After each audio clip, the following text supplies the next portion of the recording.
Hello and welcome to lesson 1P. I can find the area of a figure. Again, this lesson is all review. You have learned all of this before. It's just a matter of digging it out of your brain. So let's take a look. The first thing we're going to look at is area of a triangle. And the area of a triangle is 1/2 base times height, where B is the base and H is the height of the triangle. What a surprise. The base and the height must always be perpendicular to each other. Always, always, always. And I want to show you with this example right here how I would choose the base and the height. Remember, these are all figures and don't have to be, the base is not necessarily what it's sitting on. We could rotate these figures any way we wanted to, and so the base could in fact be any side of the triangle. Whenever I'm looking for a base and a height, I'm looking for two things that are perpendicular to each other. And here, my 6 and this 7 are perpendicular to each other, so they are going to act as my base and height in this problem. So I'm going to do 1/2. I'm going to do, if I can get this to work, 1/2. My base is 6. My height is 7. And that gets me an area of 21. An area is measured in units squared. Units squared.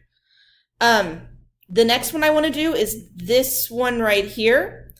And as you can see, he looks quite complicated. In order to find his area, I'm going to have to again look for two things that are perpendicular to each other, and they have to actually be segments of, or the height doesn't have to be a segment of the triangle, but the base does. So when I'm looking at this, I see a perpendicular line here, and it's perpendicular to this piece here. But the problem is that the 5 is not actually a part of the base of the triangle. The 2 is. So I'm trying to figure out which segments are my base and my height. The 2 is going to act as the base, and the 8 is going to act as the height. So I'm going to do 1/2 times 2 times 8 to get 8 units squared. Again, we're looking for two things that are perpendicular. I want you guys now to pause your video and do this question right here as you're trying me. Now let's take a look at parallelograms. The area of a parallelogram can be found using the formula area equals base times height, where B is the base, H is the height. And the base, again, must always be perpendicular to the height. Base and height are always perpendicular. Base perpendicular to height, no matter what. So let's take a look at some examples of this. When I'm looking at this example right here, I'm looking for two things that are perpendicular. I see a right angle right here. That means this 7 is going to act as my height. Now, if this side is 6, then this side over here is also 6. So my base is going to act as a 6. My height is a 7. The 9 I don't need. I do not need the 9 for this problem.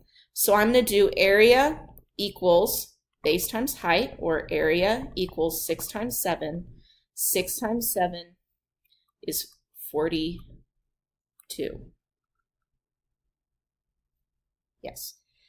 I want you guys now to do this problem as a try me. The area of a trapezoid can be found with the formula area equals 1/2 base 1 plus base 2 times h. Really, where B1 and B2 are the bases, and h is the height. Again, the bases must always be perpendicular to the height of the trapezoid. Another way, the way I think about this is that the area of a trapezoid is really the average of your bases, average of bases times the height. That's that B1 plus B2 divided by 2 business. Your bases are always the parallel sides. So remember, we defined a trapezoid as having one pair of parallel sides. The bases are always your, what is wrong with this pin? Bases are your parallel sides. Y'all are getting to witness my war with the Surface Pro. Yay, technology. Okay, so if we want to find the area of this figure, My area equals, my two bases in this case are 9 and 15. And I want to multiply that by a half to take the average. And then the height again is perpendicular to the bases. So if I'm choosing between the segment length of 8 and the segment length of 10, I take the 8 because it's perpendicular to both the 9 and the 15.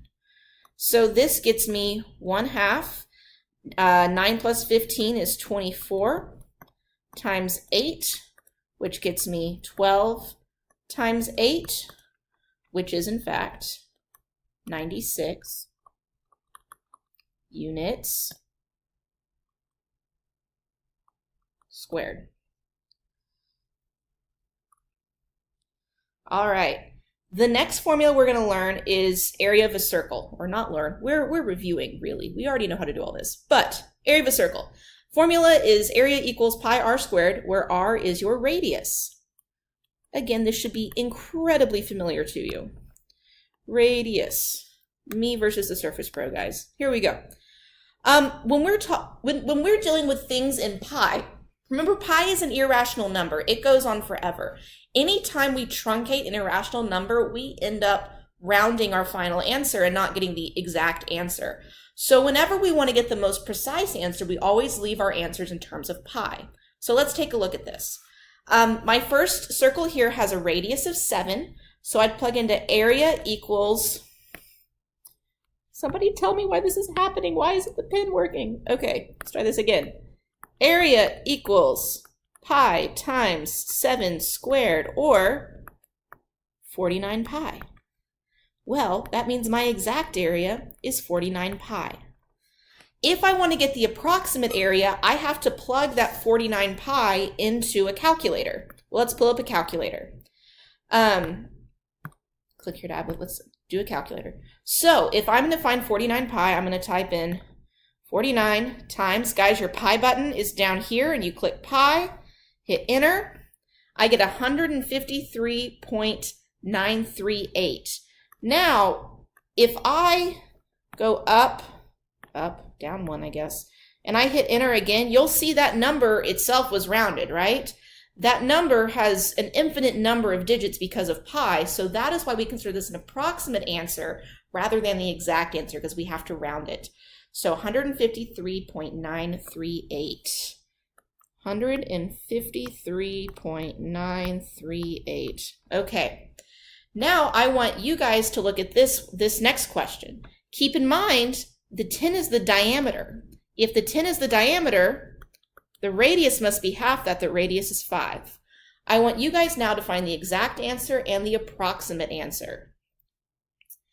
And our last formula is going to be the formula for area of a kite. And you guys probably haven't seen this one before. We can use the parallelogram formula for a rhombus, but not for a kite. But there is a second formula that can help us out. And it's area equals 1/2 diagonal 1 times diagonal 2, where the D stands for diagonal. And so basically, this is helpful if they don't give me the base and the height, but instead give me the diagonals. So looking at this guy, I just have to establish what my diagonals are. One diagonal here, it's 5 plus 5. This guy is 10. One diagonal, one diagonal here, 12 plus 12 is 24. So I do area equals, I do not like this, folks. Why isn't this writing nicely? Area equals 1/2 times 10 times 24. Or, as we come to find out, 120 units squared. That's my answer. All right, guys, thank you all so much for your patience with me and the super fun tool here. Take a look at the MML assignment, and we will see you in class.